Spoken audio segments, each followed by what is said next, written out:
So tell us about Malaysian Nature Society. Alright, Malaysian Nature Society actually has got many years of working towards environmental awareness in the public. So that's one of their major aims, is to make Malaysians aware of the natural heritage of their country and to help to retain it for future generations.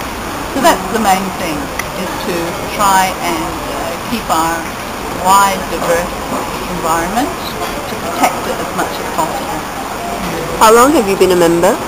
I've been a member for 5 years, and the organisation is the oldest environmental group in Malaysia. It's been set up since the 1940s, but in Sarawak our 2 branches have been formed in the 1990s. So our current chairman is Rebecca De Cruz, and by profession she's an environmental and conservation scientist. So she's a very good one to be our chairman. So what do you do as a member of Malaysia's Nature Society? Well, you can be as active or as inactive as you want. It's like every society. If you are an active member of the society, then you will get things out of it. If you want to subscribe to the mission statement that we have, then you can just simply join the organisation. And with joining the organisation, we get a very nice magazine every quarter. And this lets you know what's going on throughout Malaysia. And we have our own little membership card, and the fee actually is quite reasonable. So an ordinary member, you pay 70 ringgit, and that gives you access to information about what's going on throughout Malaysia in the nature field, and also some of the things that we all need to get involved in and to know about.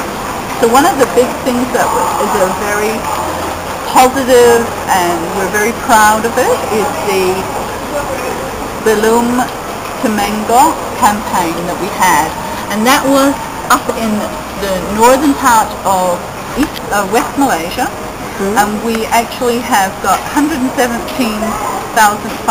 hectares gazetted, which means that it will never be lost.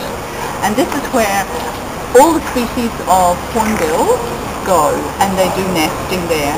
So we've sort of saved that environment for the future, for the people to go and visit. It's such a beautiful place, so that's why all these things we do it for society as a whole, for the benefit of everybody.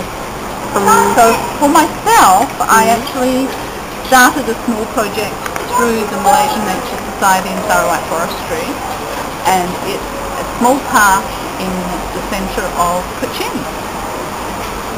So it's in Samajaya Nature Reserve. So what are the details of this project that you're spearheading? Yeah. What happened was,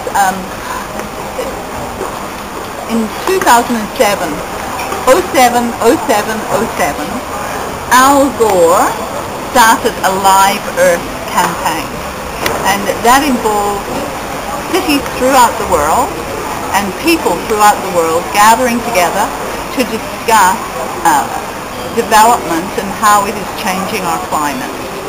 And one of the things that people can do to help alleviate what's happening in the world is to plant trees.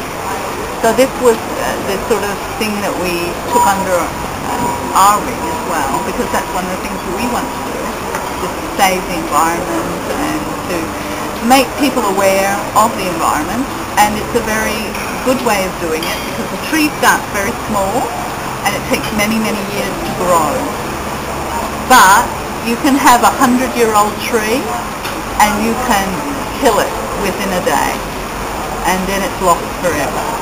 So we want to raise awareness of the impact of development on our native environment, and how can we do it sustainably, and how can we retain enough of the natural environment to make sure that we don't lose the creatures that depend on that area for their life.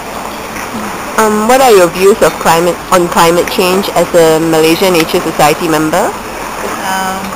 Well, actually, I'm just an ordinary person, so I don't really know so much about the scientific thing of climate change, but I do see there are a lot of devastating things happening in the world, and maybe we are overdeveloping this planet, and maybe we need to rethink about what development actually means and how we can each live more simply and not tax the earth so much. So that's why I joined the Malaysian Nature Society, just to help do my little bit.